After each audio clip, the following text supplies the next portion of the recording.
Bismillah, Assalamualaikum warahmatullahi wabarakatuh.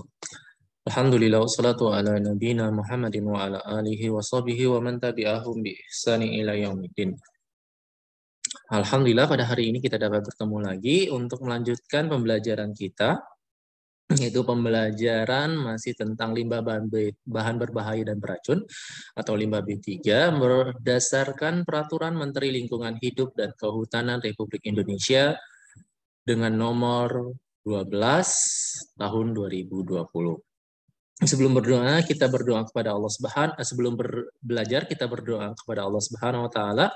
Semoga Allah Subhanahu wa taala memudahkan kita di dalam pembelajaran kita hari ini dan dimudahkan di dalam memahami materi yang ada di dalam Permen LHK nomor 12 tahun 2020 ini.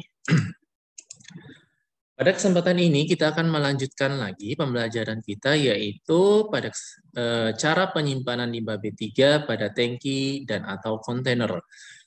Pada kesempatan yang lalu kita telah mempelajari bagaimana cara penyimpanan limbah B3 di bangunan, di dalam bangunan, pada bangunan.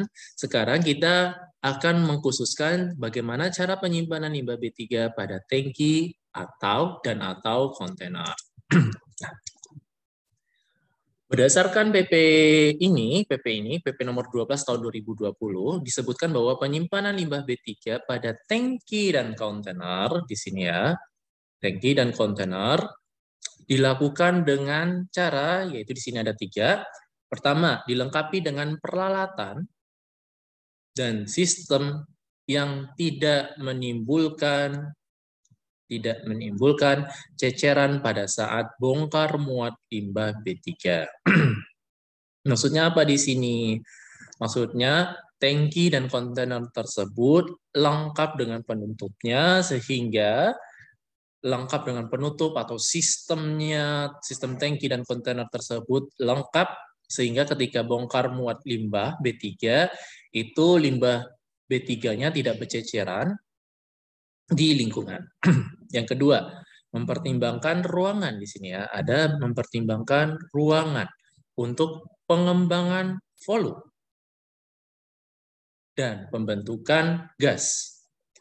Paling sedikit 20% dari total kapasitas tangki dan atau kontainer. Nah, di sini jadi